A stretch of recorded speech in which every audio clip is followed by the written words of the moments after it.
From Field Pass Hockey Southern Command, this is the Inside the SPHL podcast. Here is your host, James Hayes.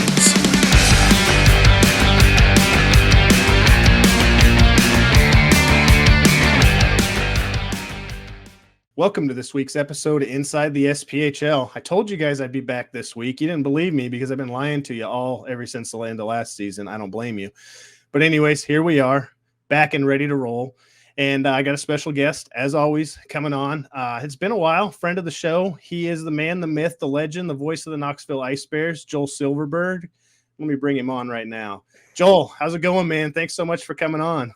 Yeah, thanks so much for having me. That introduction does not, I don't know if I'm warranted that, but I appreciate it. Hey, I mean, everybody knows who you are in the league. You know, whenever I talk to people, they're like, yeah, that Knoxville broadcaster, he's really energetic. He's one of the best ones in the league. And I'm like, yeah, don't tell too many people that. He'll move up somewhere and then we won't have him anymore. I don't know about that, but I appreciate it. No, I really do appreciate you coming on, man. It's been a while. I think the last time we talked was towards the end of the regular season, heading into the playoffs last year, and we had high hopes for Knoxville, and we were thinking, I was thinking that Knoxville and Huntsville were probably going to be in the final, and boy, was I wrong. But let's start there, man. Let's start into that run back there, So I mean, Knoxville obviously won the regular season championship. And I'm drawing a blank. It's the William B. Coffee Trophy. There we go. And things were looking really good. And then for some reason they ran into Roanoke. And now Roanoke's done this to other teams in the past. But I mean, walk me through that playoff series, man. I mean, from your perspective, just tell me about it. Well, you and I kind of talked a couple of times over the last few months this season. And Roanoke, in January and February, they went on this run where it looked like they were going to really start to heat up. They were catching up to Fayetteville for potentially a top 5, maybe even a top 4 seed in the postseason. And then they hit that 8-game drought, like not just 8-game drought, but an 8-game regulation loss streak where they were losing games by like 4 or 5 goals. They gave up 8 goals to Peoria in one game. And so everything was just seemingly coming off the rails, and got healthy, got a couple of guys back. Garrett Sargis comes back from the coast. And so it's suddenly the core starting to come together. They start playing a little bit better. They're back to their competitive self. But by the time all that damage is done, they're sitting in the 8 seed. And so you and I had talked about this and acknowledged Roanoke's really not a true 8 seed. And so they had just played against each other. Knoxville and Roanoke had 2 weeks before the regular season ended. There was that really controversial goal that was disallowed that cost Knoxville a game. And then the following night, things got really physical. So there was a lot of animosity between those two teams leading up to that game.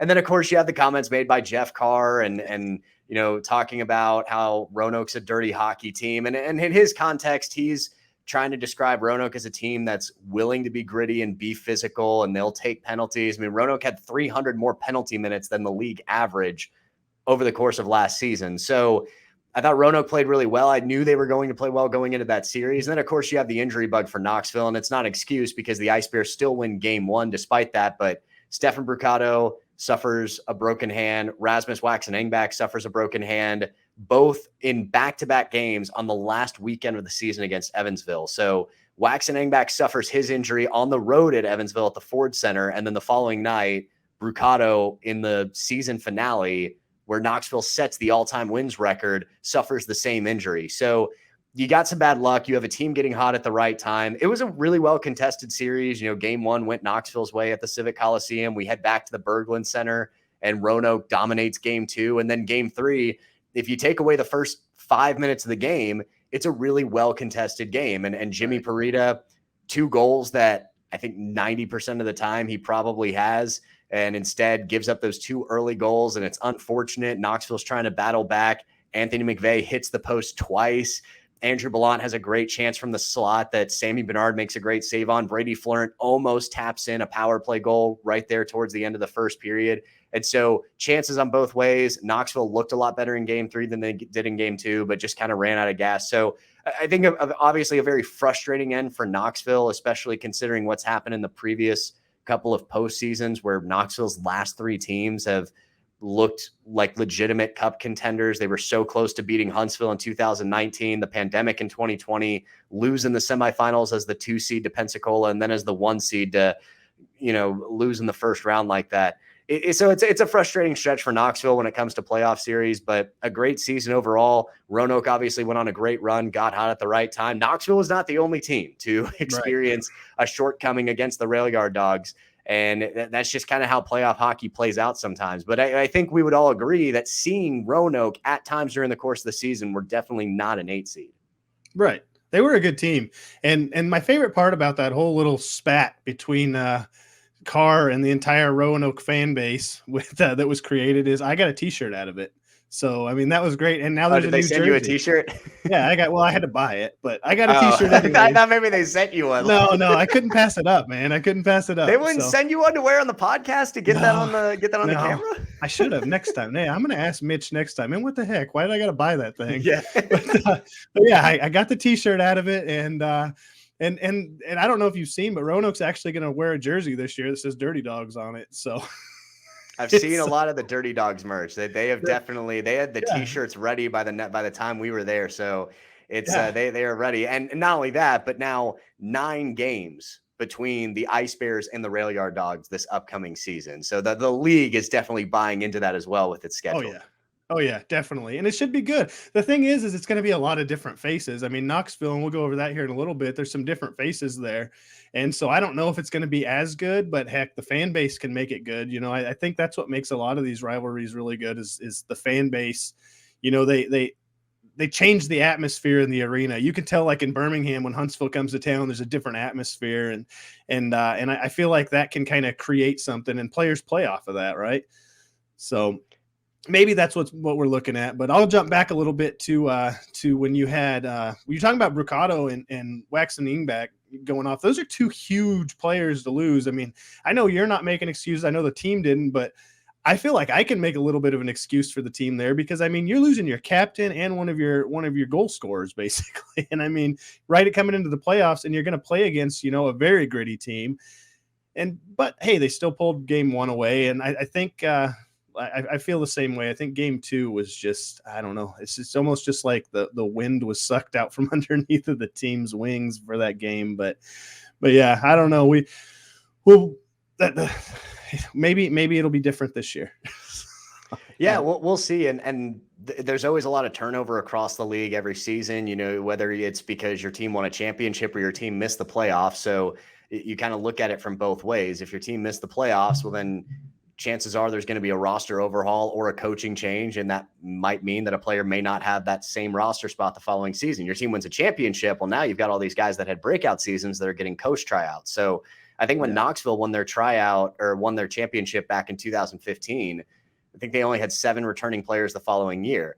And plus in the SPHL, you don't get a ton of Jason Price, Cy Nutkovich type players where guys are staying in the league for a decade plus. And so for a lot of guys, it's a 3 to 5 year commitment at most. And for some guys, it's not even that much. So you win a championship, some guys just decide, I'm retiring. I'm going out on top. Like this is it. So because, it's okay. Do you want to play for 2 or 3 more years? Like if you really love the sport, yeah. But if you know that you have a backup plan coming at some point and that your hockey career is not going to span into your 30s, then hey, this is kind of cool. I get to retire, go out on top, win a championship. And so sometimes you get that. I mean, Eric Sadum and Ryan Salvis both retired after Knoxville won its last championship. Other guys, hung them up in previous championship teams around the SPHL. So you just have so many different reasons for why rosters aren't the same in the SPHL. And then if there are coaching changes, you have a lot of player commitments to coaches rather than to organizations. There aren't multi-year contracts. And so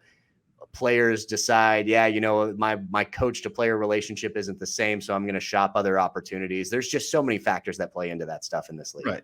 Right. It's the ever-changing roster. It seems like every team has 2 or 3 guys that you can almost expect to be back, but not all the time. Like you said, I mean, there's going to be a day that Alec Hageman retires in Peoria too, and then who's everybody going to hate in the league? I mean, fan base wise, anyways. I don't think somebody else from Peoria, because that's the thing.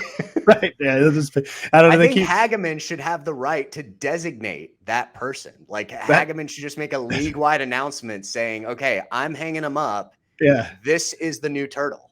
Yeah. I think if Casey Kolcheski, I don't remember what was that. What he changed his last name to? I think The if he artist sticks formerly around, known as Kolzicki. Yeah. yeah. If he sticks around, I think fans could probably end up hating him. He has that fun loving personality that only fans of the team like. And I mean, I don't know. I love the guy. I think he's a great personality, but I think He's awesome. he might be able to take those reigns. But yeah, I don't know. We'll see. Well, Hageman's playing another year. especially now that he's playing in Peoria. But Anthony McVeigh was very, very candid. Like shortly after Kolcheski signed with Knoxville in that trade with Colton Fletcher, he was like, "Oh yeah, I love playing with Casey. Hated him when he was at Birmingham." So they are very candid about how they feel about certain guys around the league. Yeah, and that's the thing. And those are the players that I always like to watch, even at the NHL level anyways. The guys that players love to play with and hate to play against. Those are always the best ones in my opinion. But yeah, so let's talk a little bit about the Knoxville offseason now. So you guys as coach just abandoned you without even saying it. No, I'm just kidding. So he moved up to the coast to take the assistant job in Norfolk, right?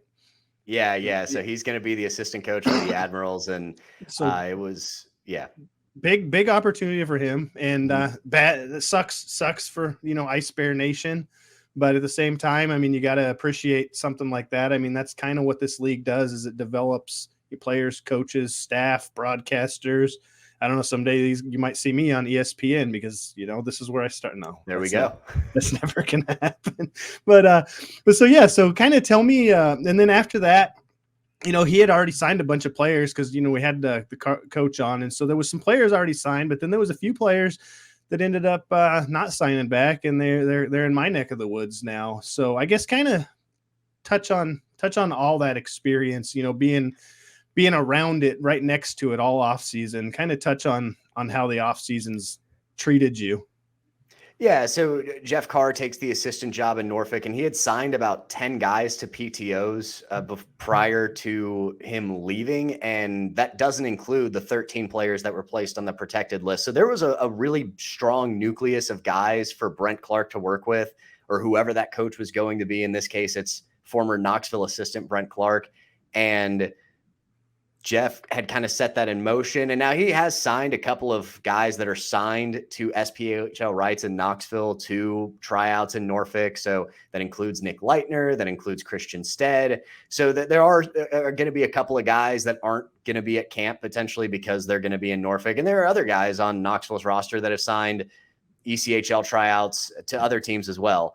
So that process kind of started spinning. And I think our staff, Mike Murray and Dave Feather, especially our GM and vice president, did a great job at accelerating the process. They got a pretty good amount of interest from some qualified coaches that really wanted to coach in Knoxville. And they decided Brent Clark, championship pedigree from the FPHL, played in the SPHL, won a title as a player in the SPHL, has won a title as a coach in the Federal League, and had previously coached in Knoxville as an assistant. So having that blend of experience, a bit of familiarity with our organization, with our league, and knowing what it takes to win, I think the organization felt like that was the right direction to go in.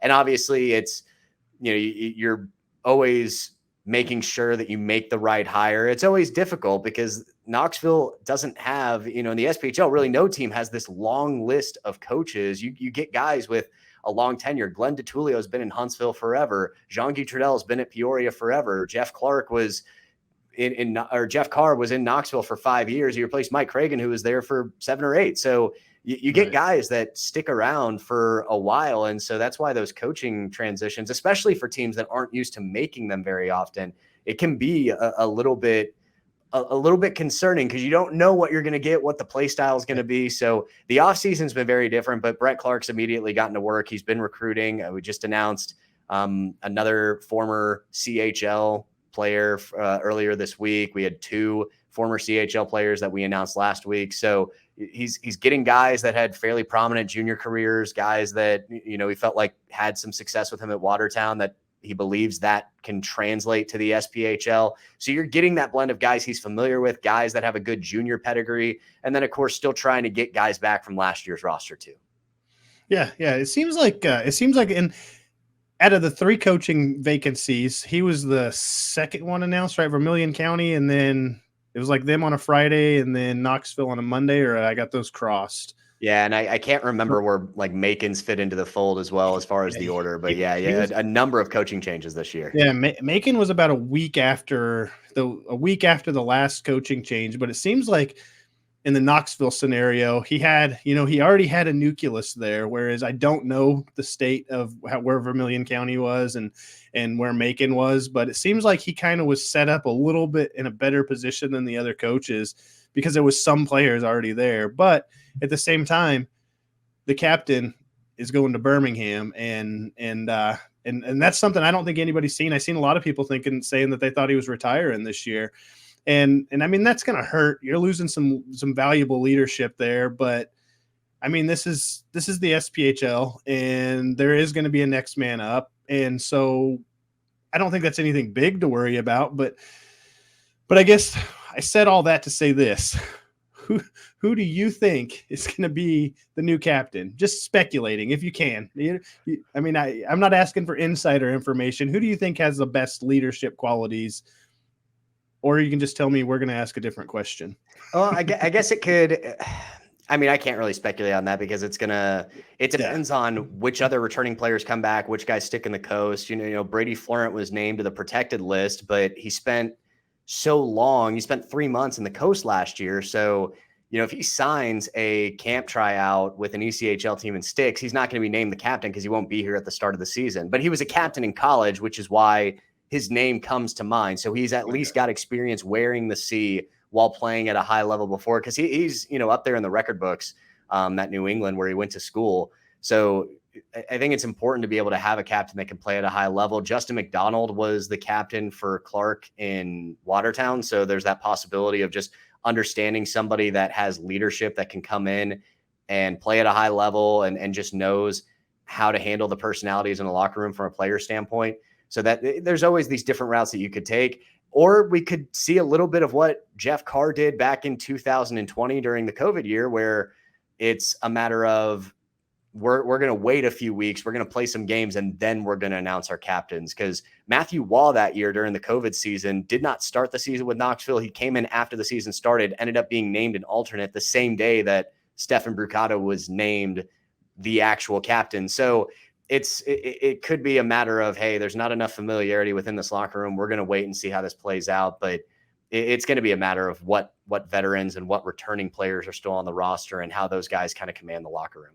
Right. And that's not unusual. I don't think the Bulls had their captain until the first month in was when they finally called Mike Davis the captain last year. But so it's not an unusual thing. I should add that for the people that are listening, that don't be alarmed if there's nobody wearing a C. It's a normal thing in hockey. There's NHL teams that don't have captains. So, yeah. But so looking forward into this season, I mean, kind of tell me about the team and like your like what should fans expect? This is going to be a newer look Knoxville team. It's not going to be all the same, but it's going to be similar is kind of the take that I got whenever I had Coach Clark on a couple weeks back. So, I mean, kind of give me your insight into how this team's coming together. And I know there's still pieces that aren't there, and it's a hard thing for me to ask, at the end of September. But hey, we're a month away. We can start speculating, right? Well, we certainly can. We're 25 days away from puck drop here, sitting on a Monday afternoon. So I think the identity for Clark is talking to Jeff Carr. He kind of brought up working some offensive schemes with Brent Clark and how Clark had kind of showed him, hey, we should implement this offensive system. Carr decided, okay, we're going to do this, but you're going to orchestrate it at practice. And Clark was like, are you sure? Jeff gave him the full reins of it. And I think the first weekend that they did it, they scored like 11 goals in 2 games. And so just working on transition of turning the breakout into offense, into a structured offensive system. So I think you're going to see a little bit of a similar coaching philosophy of what Jeff was emphasizing early in his tenure with Knoxville, where we're going to harp in on the offense. We're understand that we may put ourselves in some situations where we can give up 3 or 4 goals in a game. We're just going to make sure that we score 5 or 6. And that's kind of the vibe that I'm getting, because Clark's been a little bit vague about what specifically the identity is going to look like. And I think that's because he just wants to keep all the cards up his sleeve. But I do think we're going to see something similar.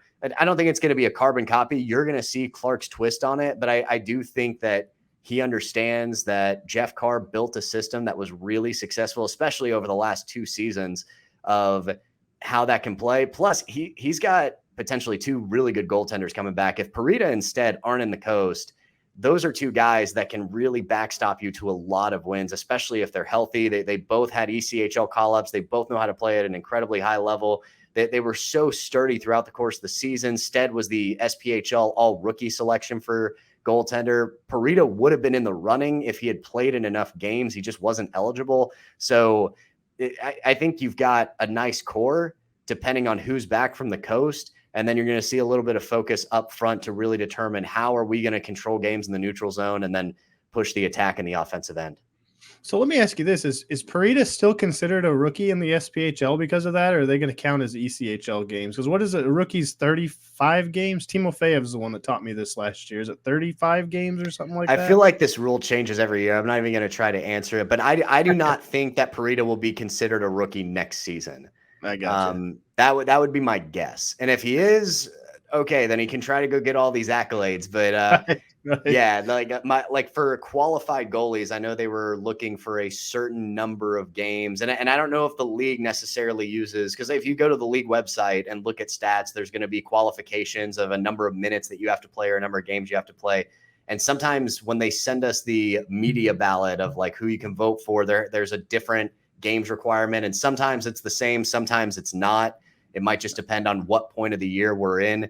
So I don't know the exact answer, I'll be honest, because I feel like a lot of these qualification rules change from year to year. And so I'm just going to stay out of it and let Doug Price answer that. That's right. That's why I had him on early on. When I brought the podcast back, I had him on first so he could tell me about some new rule changes. But I told him not to talk about the ones people are going to hate, just the ones people like the adding one more veteran to the team and the no game limit rule. I forgot what that one was in. Yeah, that's huge. Yeah, that no cap limit is a big one. So that'll be interesting to see which guys, continue to come back. And it helps teams like Huntsville a lot. I know that right. Nolan Kaiser retired, but that means Tyler Piacentini, Cy Nutkovich, they've got nothing to worry about. And that's really big for Huntsville because those guys can still play.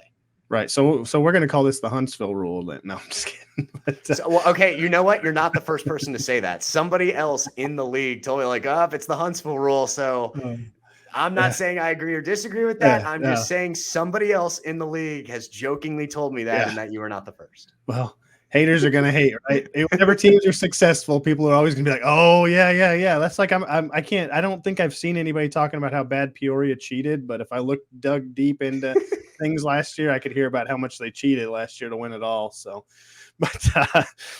so speaking of veterans, is Jason Price, did he retire officially at the end of the year, or is he potentially coming back?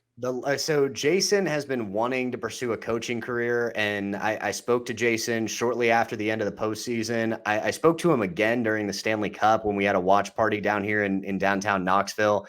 And he, at the same time, he said, I don't know about both, because his reasoning, and I don't want to speak for Jason because he's done so much for the Knoxville organization, but to kind of paraphrase what he's been saying is, he wants to pursue a coaching career. He also doesn't want to give up being a player. And he said that multiple times. He just doesn't know if he ever wants to give it up. I mean, that guy loves hockey. Like, I don't know if there's any other way I can describe it. And Jason Price still playing at a high level. He was the defenseman of the year. Yeah. He was at a plus 46.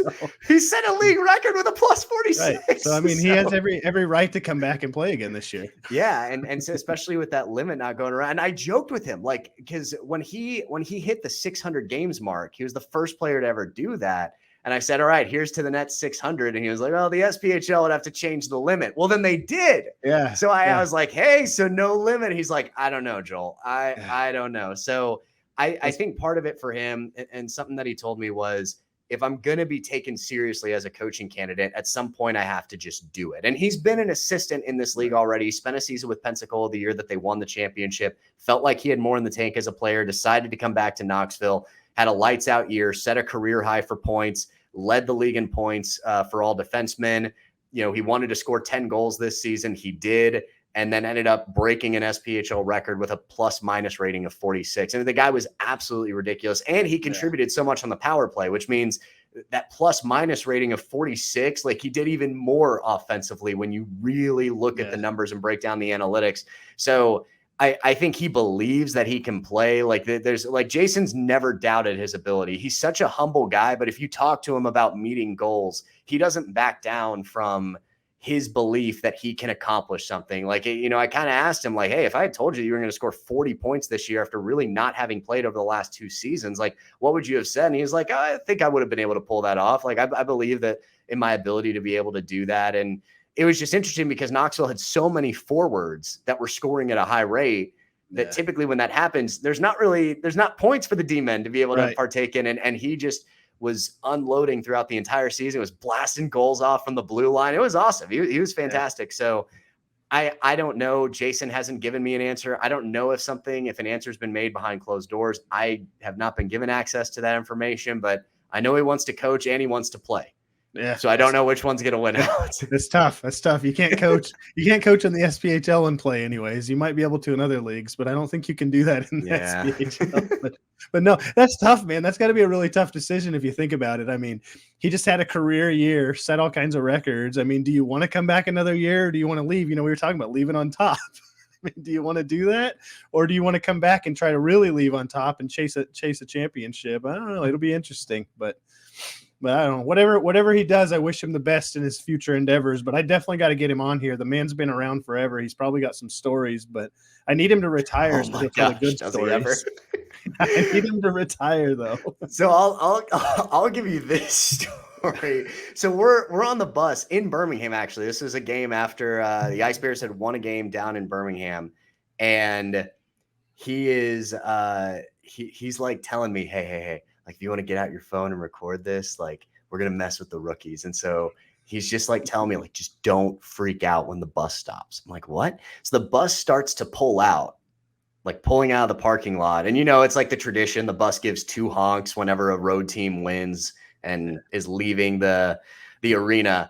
And so suddenly, as the bus is pulling out, Price comes sprinting up the hall of the bus and goes, hey, stop the bus. Rookies, are we forgetting something? And the rookies are like getting up out of their bunks. They're like freaking out, like they're dead tired. And he's like, did we forget to pack the 2 points? Honk, honk. And then suddenly the bus driver lays on the horn. Everybody's like, Price. Like everyone's just yelling at him. Everyone's ticked off. The captains are laughing, like the trainer, the equipment manager. We're having a great time. The rookies are just furious with him. And Price is just loving it as he walks back to his seat. So, that's great. Yeah, still a prankster in his late 30s as the one of the captains of a minor league hockey team. So. Yeah, that's great. That's great. That's that's what keeps the fun in the game. I think that's one of the reasons that Joe Thornton stays around is because he just loves being with the boys, right? So yeah, that's what I've heard so much. It's just some guys can't shake it, but no, that's great. But anyways, I don't think I really have anything else for you. I think we'll definitely catch up again this year. I always make you come on the podcast with me, so I don't even ask anymore. I'm just like, hey, this time. No. Yeah. But, okay, so something that you did tease that we haven't gone in depth yet is a couple of Ice Bears are down in Birmingham. Oh, right. I know you wanted to address that. Yeah. So the most shocking signings in my point of view this year is, and I don't think it's biased at all to say, is Timofeyev for starters. Coming to be a Bull, and then Brucato, the captain of the Ice Bears, coming to be a Bull. I mean, what the heck, man? Those are the kind of things you don't normally see happen. So here are the details that are kind of on the table that we know right now. The 3 captains for Knoxville last year: Anthony McVeigh, Stefan Brucato, Jason Price.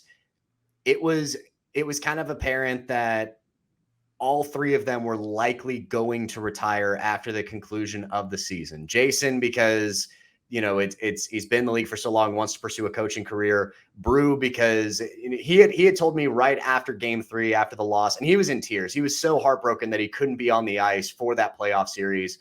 And that was a group of guys that really cared about each other. But he said, I'm likely done. And when I talked to him a few weeks later at the Stanley Cup watch party, he told me that he still couldn't do a squat. He suffered 3 major injuries last year. He got sent to the hospital when he got cut in the leg by a skate blade. He fractured his wrist in January in a game against Evansville. And then, of course, the broken hand against the Thunderbolts right there at the end of the regular season. So he missed a significant amount of time. Despite that, set career highs in goals and points, despite missing a bunch of games. So the guy had a career year, became more of a shooter, ultimate and, you know, still the great passer that he was. And then, of course, continuing to be a captain. So he's coming off a career year. And I think for him, in the end, he probably felt like he had unfinished business. But I think the thought was those guys weren't going to be protected, Price and Brucato, because they had been so established in Knoxville. Both those guys are married. They have roots in Knoxville, whereas a lot of these guys go back home up north or go back to Canada. Brucato and Price had roots in Knoxville and had homes here. You know, their wives were here. They had jobs here. So you see situations like that. And so I think it's the expectation that these guys probably aren't going to go somewhere else. And then with Anthony McVay, he had finished his master's degree and was, you know, pursuing becoming CFP. So there was kind of the plan B for Anthony that was coming into play. And obviously those guys can change their minds at any time and they're well within their right to do that. And I think for Brucato, my guess is that he probably felt like he had unfinished business from what happened this year, saw the collection of talent that was returning to Birmingham. I think it's a pretty good forward group that's coming back, and probably felt like there was an opportunity there to just start fresh. And a coaching change can do that. I know that Brucato and Clark had a previous relationship from when Clark was here during the pandemic, but you know, Clark wasn't here during Carr's first couple of seasons when Brucato was recruited by Carr to come down to Knoxville. And so stuff like that happens. It's player-coaches relationships. And I think there was a feeling that maybe something positive could happen. And again, I don't have an update on what's happening with Jason Price. And as far as I know, Anthony is retired, but that's kind of what happened there. And so a lot of people were shocked when Brucato ended up signing with Birmingham. And with Timofeyev, I had Jeff Carr on the Knoxville Ice Bears podcast shortly after the end of the season to kind of talk about the protected list. Obviously, Timofeyev was the most notable one because the fans were expecting that Brucato, Price, and McVay were gone. So that didn't surprise them at all. Timofeyev was the most alarming, especially since he had just had a breakout season. I had Jeff Carr on the Knoxville Ice Bears podcast. He said there was essentially the belief is that Timofeyev is going to be in the Coast.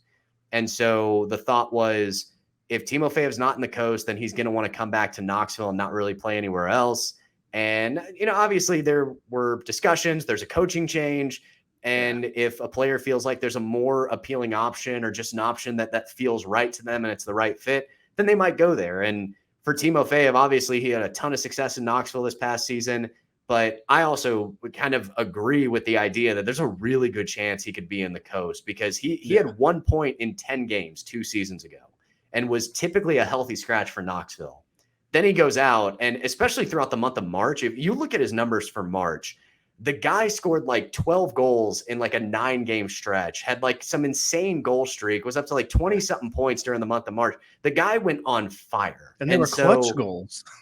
Yes. Yeah, scoring goals at the right time, scoring goals from all over the ice. If he got open in the left circle, good luck. Like that's just what it was. So I think for Timofeyev, just having that breakout season and then being unprotected, obviously people were going to go after him and make offers for him. And that's, right. I mean, any coach in the league should have done that because look at the talent that he was, but sometimes that happens. So you got Brucato and Timofeyev heading down. I'll get McVay to send you a postcard once I see him down here. Yeah, for sure. But no, yeah. So those are a couple of the more shocking or surprising signings I've seen this offseason. Everything else has kind of been, you know, normal SPHL offseason stuff. And then I seen those 2 names. I was like, oh, what the hell's going on? but no, it's like you said, in the coaching chain, there's just so many variables. So yeah, well said.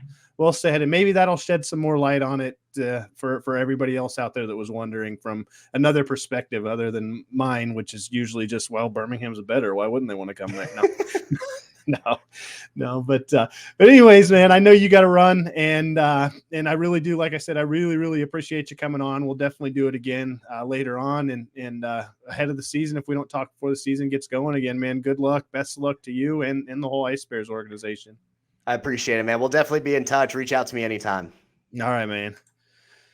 Well, there you have it. Joel Silverberg, friend of the show. He, as you know, he is the broadcaster for the Knoxville Ice Bears. He's got a fancy director of broadcasting or director of something title that I usually throw on there, but I forgot what it was because sometimes I do that.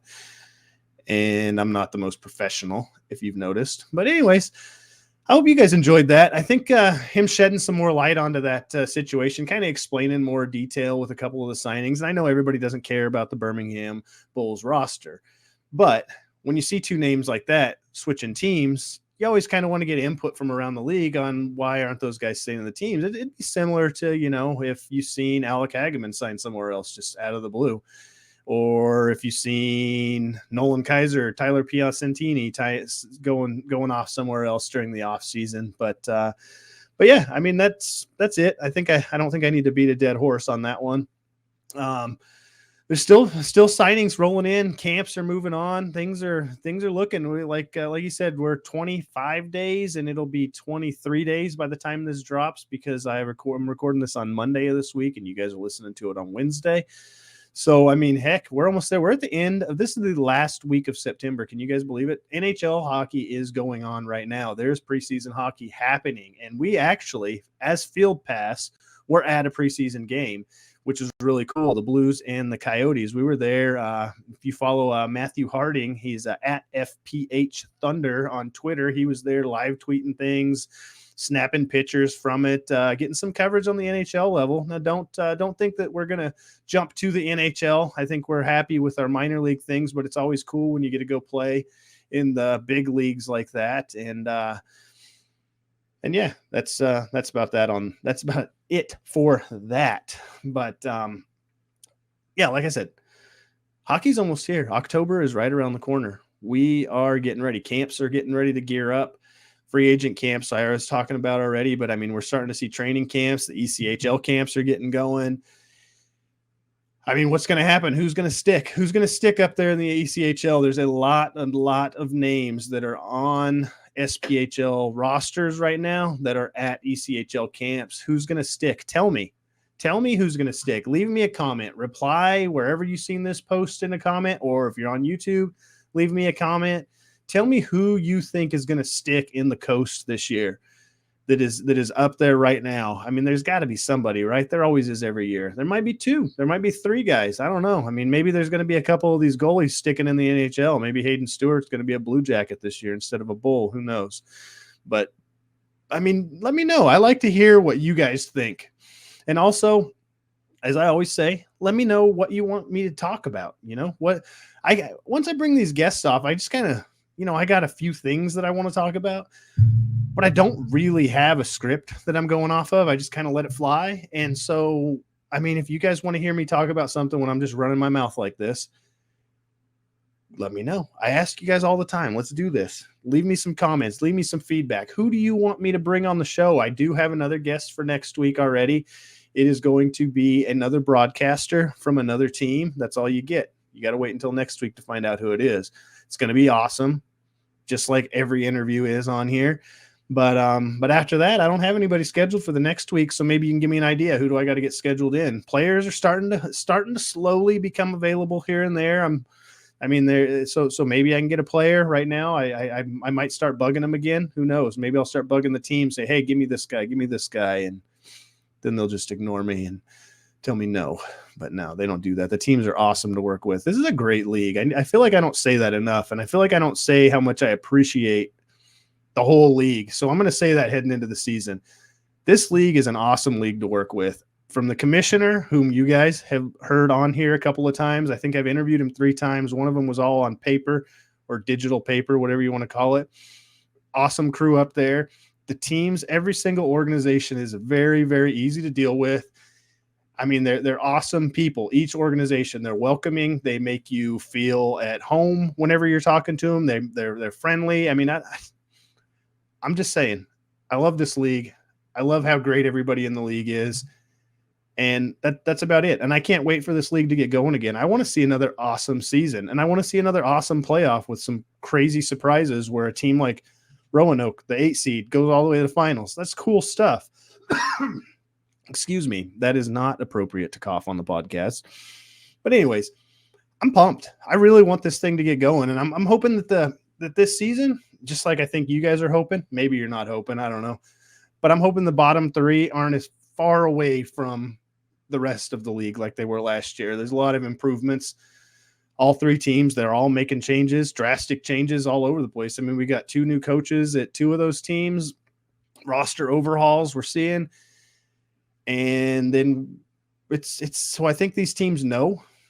I mean, they should know. I mean, but they're making the changes necessary to compete at a higher level this year and make it hard for the same couple of teams that are always up top, Peoria and Huntsville. We get so sick of seeing you guys win all the time. No, I don't actually. Peoria, they won it for the first time, so how can I say they won all the time? But anyways, that's it.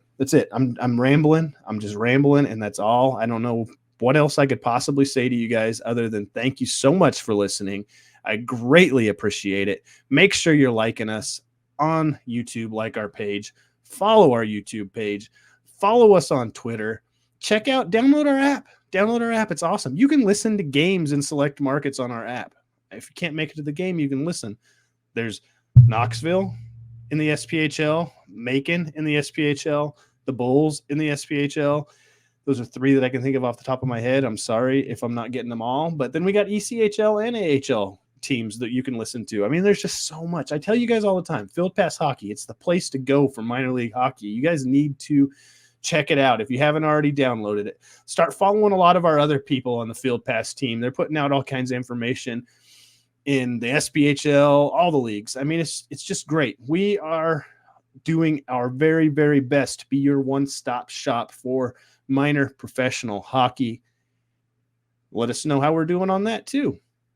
I don't know. But anyways, that's enough. I feel like I've said nothing, but I love everybody and I need you to love me back. I feel like that's what I just said. So with all that said, thanks again for listening. I will see you guys back here. Same bat time, same bat place. Until next time.